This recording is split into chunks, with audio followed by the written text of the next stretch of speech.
Meditação sobre o Evangelho de João, capítulo 17, dos versos 21 ao 23. O grande valor da unidade.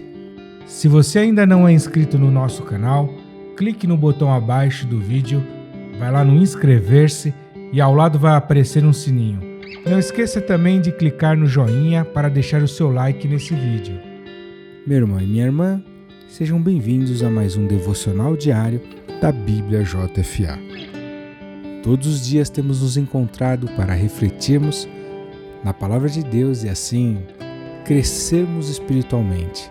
Sempre falamos também que enquanto oramos, conversamos, nos expressamos, deliberamos, intercedemos, falamos com Deus.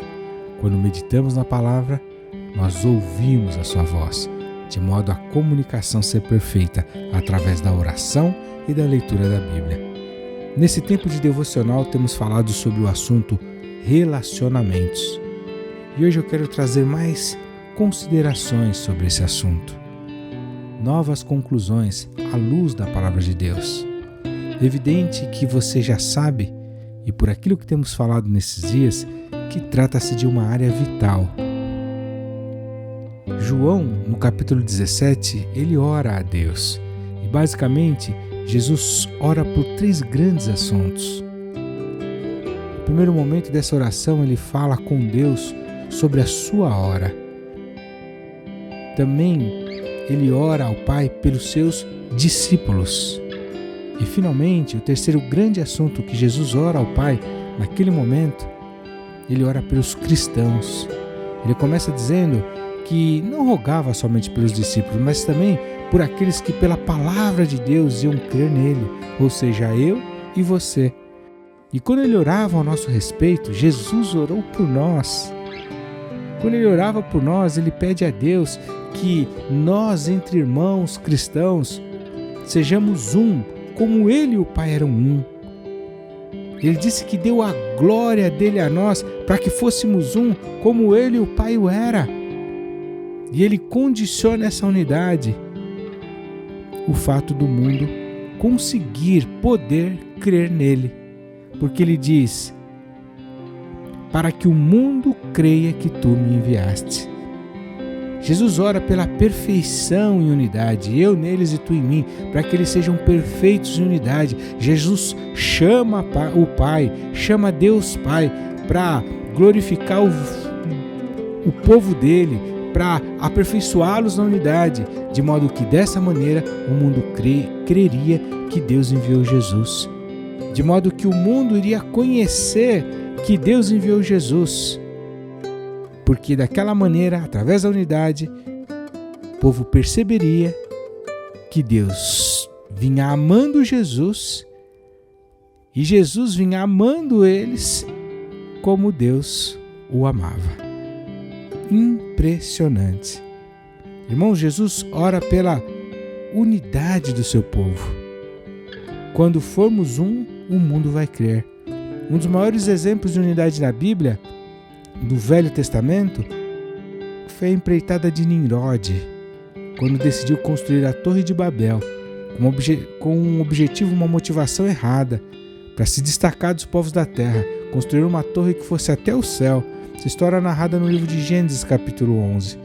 E Deus, quando desce para verificar o que era aquilo, ele diz, porque o povo é um, não haverá limites para o que tentarem fazer.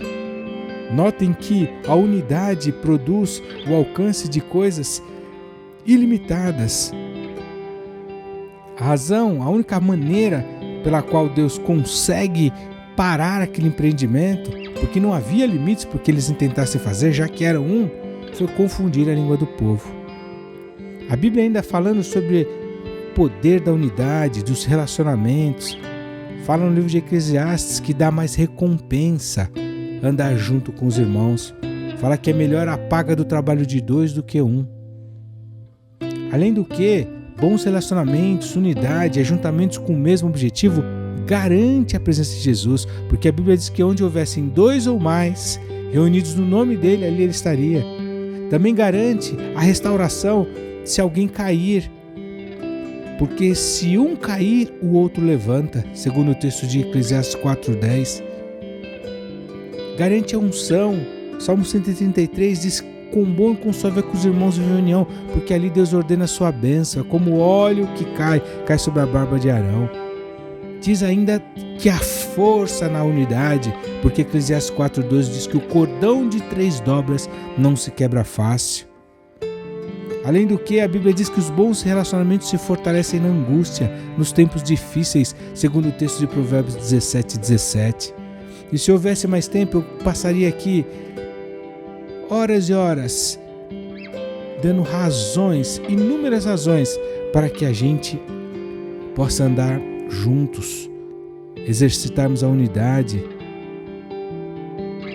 Já deu para perceber que se trata de uma área vital, o campo dos relacionamentos. E por ser algo tão essencial, o nosso inimigo vai atacar pesado. Ele vai usar armas como ciúmes, desconfianças, orgulhos, medos. Talvez a timidez excessiva de alguns, os isolamentos, os traumas, as experiências amargas, a ira, os temperamentos naquilo que são seus pontos fracos, os mal entendidos, as dificuldades de comunicação, as ofensas, o não saber falar, as traições, talvez as disputas, as rixas, as pelejas, as dissensões, sobretudo em tempos de polarização como esses que eu e você temos vivido, meus irmãos. O inimigo vai usar o aproveitadorismo, os melindres, para tentar minar os nossos relacionamentos. Eu gostaria de te encorajar a preservar a unidade. Se Jesus orou por isso, quão vital não é essa área? Há um grande valor na unidade. Não há limites para aquilo que um povo pode fazer estando em unidade. É por isso que é tão difícil preservar a unidade numa comunidade, numa igreja, numa família, num lar, numa equipe. As divisões tão comuns são armas letais do inimigo para dissipar a força daquilo que um povo pode fazer estando em unidade. E quando a motivação é correta, o objetivo é bom, o alvo é segundo o coração de Deus, com grandes realizações um povo unido não consegue produzir, conquistar. Preservemos a unidade, meus irmãos. Há um grande valor nela. Até o próximo meditação, até o próximo devocional.